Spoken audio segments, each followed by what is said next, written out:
Hi friends, welcome to PSC beginners. അപ്പോൾ നമ്മളൊരു current അഫേഴ്സുമായിട്ടാണ് വന്നിട്ടുള്ളത്. കറണ്ട് അഫേഴ്സ് ആൻഡ് GK എന്ന രീതിയിലാണ് വന്നിട്ടുള്ളത്. കാരണം എന്താണെന്ന് പറഞ്ഞാൽ നമ്മളോട് കറണ്ട് അഫേഴ്സ് ചോദിക്കുകയാണ് പറഞ്ഞാൽ മിനിമം ഒരു 2-3 കൊല്ലത്തെയാണ് ചോദിക്കുക. അപ്പോൾ നമ്മൾ പരമാവധി മറന്നു പോകാനുള്ള സാധ്യതയുണ്ട്. അപ്പോൾ നമ്മൾ വീണ്ടും അതൊരു ഓർമ്മപ്പെടുത്തൽ കൂടി വേണം എന്ന നിലയിലാണ് ഇന്നത്തെ ക്ലാസ്. ഓക്കെ, നമുക്ക് ക്ലാസ്സിലേക്ക് കടക്കാം. എബോള വൈറസ് പടരുന്ന സാഹചര്യത്തിൽ ഇന്ത്യയിൽ എത്തുന്ന അന്താരാഷ്ട്ര യാത്രക്കാരിൽ നിന്ന് വിവരങ്ങൾ ശേഖരിക്കുന്നതിനായി കേന്ദ്ര സർക്കാർ ആരംഭിച്ച പോർട്ടൽ ഏതാണ്? എയർ സുവിധയാണ്. അപ്പോൾ നമുക്ക് എല്ലാവർക്കും അറിയാമല്ലോ, ഇപ്പോൾ എബോള വൈറസ് എന്നത് എല്ലാവരുടെയും പടർന്നു പിടിച്ചുകൊണ്ടിരിക്കുകയാണ്.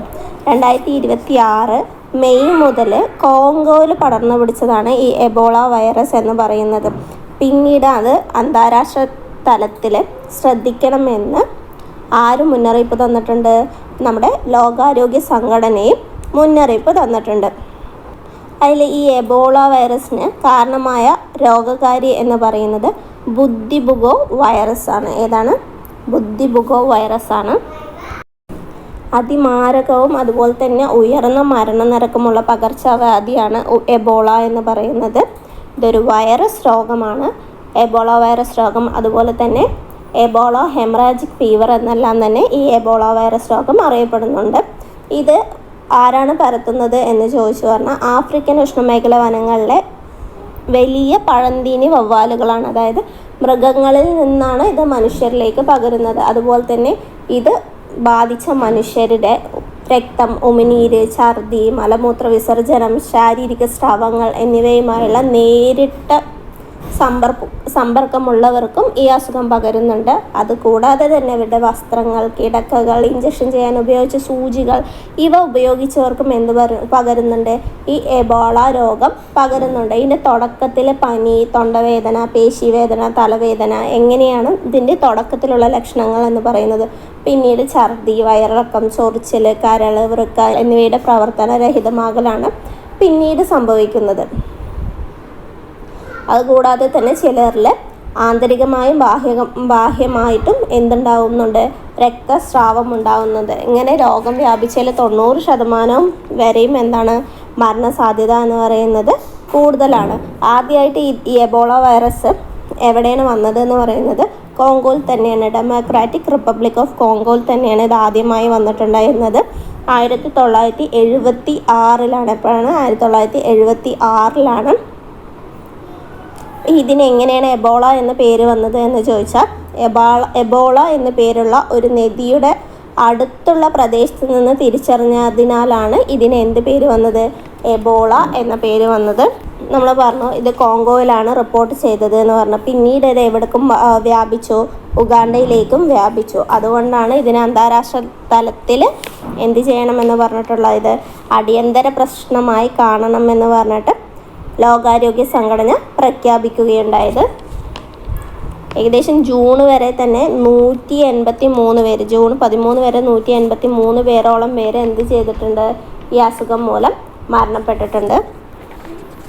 ഈ എബോള ജീനസിൽ തന്നെ 4 വൈറസുകളാണ് എന്ത് ചെയ്യുന്നത്? മനുഷ്യരിലേക്ക് രോഗം പകർത്തുന്നത്. ബണ്ടിബുഗോ എബോള വൈറസ്, അതുപോലെ Sudan Ebola virus, Tai Forest Ebola virus, Zaire Ebola virus എന്നിവയൊക്കെയാണ് ഈ 4 വിധം എബോള വൈറസ് എന്ന് പറഞ്ഞത്. അതിൽ നമ്മൾ പറഞ്ഞില്ല, ബണ്ടിബുഗോ എബോള വൈറസ് ആണ് ഇപ്പോൾ ഈ വ്യാപനത്തിന് കാരണം എന്ന് നമ്മൾ പറഞ്ഞിട്ടുണ്ടായിരുന്നു. അടുത്തത് 16ാമത് കേരള നിയമസഭയിലെ ഡെപ്യൂട്ടി സ്പീക്കർ ആരാണ്? 16ാമത് കേരള നിയമസഭയിലെ ഡെപ്യൂട്ടി സ്പീക്കർ ഷാനിമോൾ ഉസ്മാനാണ്. ഈ പദവിയിലെത്തുന്ന 4ാമത് വനിതയാണ് ഷാനിമോൾ ഉസ്മാൻ എന്ന് പറയുന്നത്. അതായത് 1987 ഭാർഗവി തങ്കപ്പിന് ശേഷം 35 വർഷത്തെ ഇടവേളയ്ക്ക് ശേഷമാണ് ഷാനിമോൾ ഉസ്മാൻ എന്ത് ചെയ്യുന്നത്? 16ാമത് കേരള നിയമസഭയിൽ ഡെപ്യൂട്ടി സ്പീക്കർ പദവിയിലെത്തുന്നത്. അപ്പോൾ ഇതിനു മുമ്പ് വന്ന ആ 4 വനിതകൾ ആരൊക്കെയാണെന്ന് ചോദിച്ചാൽ KO ഐഷ ബീവി, നഫീസത്ത് ബീവി, ഭാർഗവി തങ്കപ്പൻ എന്നിവരാണ്. ആ ബാക്കി 3 പേർ എന്ന് പറയുന്നത് 1957 KO ഐഷ ബീവി ഡെപ്യൂട്ടി സ്പീക്കറായത്. പിന്നീട് 1960 നഫീസത്ത് ബീവിയും 1987 ഭാർഗവി തങ്കപ്പനും പിന്നീട് 16ാമത് കേരള നിയമസഭയുടെ ഡെപ്യൂട്ടി സ്പീക്കറായിട്ട്, അതായത് 4ാമത് സ്പീക്കറായിട്ട് 4ാമത് വനിതാ സ്പീക്കറായിട്ട് ആര് മാറി? ഷാനിമോൾ ഉസ്മാൻ മാറി. ഇനി 2026 നാറ്റോ ഉച്ചകോടിക്ക് വേദിയാവുന്നത് എവിടെയാണ്? തുർക്കിയിലെ അങ്കാറയാണ് 2026 നാറ്റോ ഉച്ചകോടിക്ക് വേദിയാകുന്നത്. പ്രസിഡന്റ് പോലീസ് കളർ പുരസ്കാരം നേടിയ സംസ്ഥാന പോലീസ് ഏതാണ്? സിക്കിം പോലീസാണ്. സിക്കിം പോലീസാണ് പ്രസിഡന്റ് പോലീസ് കളർ പുരസ്കാരം നേടുന്ന സംസ്ഥാന പോലീസ്. ഇത് നൽകുന്നത് ആരാണെന്ന് ചോദിച്ചാൽ പ്രസിഡന്റാണ് ഇത് നൽകുന്നത്. ഈ ബഹുമതി നേടുന്ന ഇന്ത്യയിലെ 15ാമത്തെ സംസ്ഥാന പോലീസും വടക്ക് കിഴക്കൻ മേഖലയിലെ 3ാമത്തെ പോലീസ് സേനയുമാണ് സിക്കിം പോലീസ് എന്ന് പറയുന്നത്. 2026 ജൂണിലെ ടോപ്പ് 500 റാങ്കിംഗ് പ്രകാരം ലോകത്തിലെ ഏറ്റവും വേഗമേറിയ സൂപ്പർ കമ്പ്യൂട്ടർ ഏതാണ്? ലൈൻ ഷൈൻ ആണ്. ചൈനയുടെ ലൈൻ ഷൈൻ ആണ് 2026 ജൂണിലെ ടോപ്പ് 500 റാങ്കിംഗ് പ്രകാരം ലോകത്തിലെ ഏറ്റവും വേഗത ഏറിയ സൂപ്പർ കമ്പ്യൂട്ടർ എന്ന് പറയുന്നത്. ഇനി ആരവല്ലി മലനിരകളുടെ നിർവചനം ഉൾപ്പെടെയുള്ള വിഷയങ്ങൾ പഠിക്കാൻ സുപ്രീം കോടതി നിയോഗിച്ച സമിതിയുടെ ചെയർമാൻ ആരാണ്? കാഞ്ചൻ ദേവിയാണ്. ആരവല്ലി മലനിരകളുടെ നിർവചനം ഉൾപ്പെടെയുള്ള വിഷയങ്ങൾ പഠിക്കാൻ സുപ്രീം കോടതി നിയോഗിച്ച സമിതിയുടെ ചെയർമാൻ എന്ന് പറയുന്നത്. ഇനി ഇന്ത്യയിൽ ആദ്യമായി അപൂർവ രോഗങ്ങളുടെ രജിസ്റ്റർ തയ്യാറാക്കുന്ന സംസ്ഥാനം ഏതാണ്? കേരളമാണ്. കേരളമാണ് ഇന്ത്യയിൽ ആദ്യമായി അപൂർവ രോഗങ്ങളുടെ രജിസ്റ്റർ തയ്യാറാക്കുന്ന സംസ്ഥാനം എന്ന് പറയുന്നത്. ഇന്റർനാഷണൽ ബിഗ് കാറ്റ് അലയൻസിൽ IBCAയിൽ അംഗമായ 27ാമത് രാജ്യം ഏതാണ്? ബംഗ്ലാദേശാണ്. ഇന്റർനാഷണൽ ബിഗ് കാറ്റ് അലയൻസിൽ IBCA അതായത് IBCAയുടെ അംഗമായ 27ാമത് രാജ്യം എന്ന് പറയുന്നത്. 2026 IPL കിരീടം നേടിയ ടീം ഏതാണ്? റോയൽ ചലഞ്ചേഴ്സ് ബാംഗ്ലൂരാണ്. ഇനി ലഹരിക്കെതിരെ എക്സൈസ് വകുപ്പ് ആവിഷ്കരിച്ച പുതിയ പദ്ധതി ഏതാണ്? മയങ്ങില്ല കേരളം എന്നതാണ്. ലഹരിക്കെതിരെ എക്സൈസ് വകുപ്പ് ആവിഷ്കരിച്ച പുതിയ പദ്ധതിയാണ് മയങ്ങില്ല കേരളം എന്ന് പറയുന്നത്. കേരള എന്ന പേരിൽ വിമാന കമ്പനി ആരംഭിക്കാൻ പ്രഖ്യാപിച്ച NRI വ്യവസായി ആരാണ്?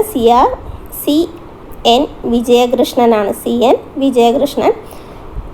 2027 G7 ഉച്ചകോടിയുടെ വേദി എവിടെയാണ്? USA ആണ് 2027 G7 ഉച്ചകോടിയുടെ വേദി എന്ന് പറയുന്നത്.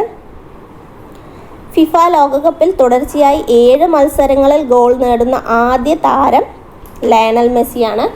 ഫിഫ ലോകകപ്പിൽ തുടർച്ചയായി 7 മത്സരങ്ങളിൽ ഗോൾ നേടുന്ന ആദ്യ താരമാണ് ലയണൽ മെസ്സി എന്ന് പറയുന്നത്. ഇന്ത്യ തദ്ദേശീയമായി നിർമ്മിച്ച ആദ്യത്തെ ഹൈഡ്രജൻ ഇന്ധന ട്രെയിൻ ഏതാണ്? നമോ ഗ്രീൻ ട്രെയിനാണ്. നമ്മൾ ഹൈഡ്രജൻ ഇന്ധനമായി ഉപയോഗിക്കേണ്ടതിൻ്റെ ആവശ്യകത എന്തൊക്കെയാണ് നമ്മൾ പറഞ്ഞിട്ടുണ്ടായിരുന്നു അല്ലേ? ഇതിനു മുമ്പ് ഹൈഡ്രജൻ എന്നൊരു ടോപ്പിക് എടുത്തപ്പോൾ. അപ്പോൾ ഇന്ത്യ തദ്ദേശീയമായി നിർമ്മിച്ച ആദ്യത്തെ ഹൈഡ്രജൻ ഇന്ധന ട്രെയിൻ നമോ ഗ്രീൻ റെയിലാണ്. ഇന്ത്യയിലെ ആദ്യത്തെ electric hydro foil boat service ആരംഭിച്ച നഗരം ഏതാണ്? മുംബൈ ആണ്. ഇന്ത്യയുടെ 18ാമത്തെ റെയിൽവേ സോൺ ഏതാണ്? സൗത്ത് കോസ്റ്റ് റെയിൽവേ ആണ്. ഇത് 2026 ജൂൺ 1 ഔപചാരികമായി പ്രവർത്തനം ആരംഭിച്ചത്. ഫുട്ബോൾ ലോകകപ്പിൽ വേഗതയേറിയ 2ാമത്തെ ഹാട്രിക് നേടിയത് ആരാണ്? ഔസ്മാൻ ഡെംബെലെയാണ്. 2026 ഫിഡെ അണ്ടർ 12 ഗേൾസ് വേൾഡ് കപ്പിൽ കിരീടം നേടിയത് ദിവി ബിജേഷാണ്. ഇരട്ട ഭൂകമ്പത്തിൽ കനത്ത നാശനഷ്ടമുണ്ടായ വെനസ്വേലയ്ക്ക് സഹായങ്ങൾ എത്തിക്കാൻ ഇന്ത്യൻ ഗവൺമെൻറ് ആരംഭിച്ച ദുരന്ത നിവാരണ ദൗത്യം ഏതാണ്? ഓപ്പറേഷൻ അമിത്സാഡാണ്. 2026 യോഗാ ദിന പ്രമേയം എന്താണ്? ആരോഗ്യകരമായ വാർദ്ധക്യത്തിന് യോഗ എന്നതാണ്. ജൂൺ 21 അന്താരാഷ്ട്ര യോഗാ ദിനം. ജൂൺ 21 അന്താരാഷ്ട്ര യോഗാ ദിനം. അപ്പം അതിൻ്റെ പ്രമേയം ആരോഗ്യകരമായ വാർദ്ധക്യത്തിന് യോഗ എന്നതാണ്. ബഹിരാകാശ രംഗത്തെ ഇന്ത്യയെ അഭിമാന നേട്ടത്തിൽ എത്തിച്ച ചന്ദ്രയാൻ 3 ബഹിരാകാശ മേഖലയിൽ ഏത് അന്താരാഷ്ട്ര ബഹുമതിയാണ് സ്വന്തമാക്കിയത്? ഗോദ്ദാർഡ് ആസ്ട്രോനോട്ടിക്സ് പുരസ്കാരമാണ് സ്വന്തമാക്കിയത്. അപ്പോൾ നമുക്കറിയാലോ നമ്മുടെ ചന്ദ്രയാൻ 3 എപ്പോഴായിരുന്നു? 2023 ഓഗസ്റ്റ് 23 ഓർത്ത് വയ്ക്കുക. 2023 ഓഗസ്റ്റ് 23 ചന്ദ്രയാൻ 3 വിക്രം ലാൻഡർ ചന്ദ്രോപരിതലത്തിൽ ലാൻഡ് ചെയ്തത്. ഇതോടെ ചന്ദ്രൻ്റെ ദക്ഷിണ ധ്രുവത്തിൽ പേടകമിറക്കുന്ന ആദ്യ രാജ്യമായി ആര് മാറി? നമ്മുടെ ഇന്ത്യ മാറി. ഇനി ഈ ഗോദ്ദാർഡ് ആസ്ട്രോനോട്ടിക്സ് പുരസ്കാരം നൽകുന്നത് ആരാണ് എന്ന് ചോദിച്ചാൽ American institute of aeronautic and astronautics ആണ് ഈ പുരസ്കാരം നൽകുന്നത്. അപ്പോൾ നമ്മുടെ ക്ലാസ് വളരെ ചെറിയ ക്ലാസ് ആയിരുന്നു, പക്ഷേ അത്യാവശ്യം പറഞ്ഞതൊക്കെ ഇമ്പോർട്ടൻ്റ് ആണ്. വീണ്ടും ഇതുപോലെയുള്ള ചെറിയ ചെറിയ കറണ്ട് അഫയേഴ്സ് GK ക്ലാസ്സുമായി വരുന്നതായിരിക്കും. അതുവരെ ഓക്കെ, ബൈ.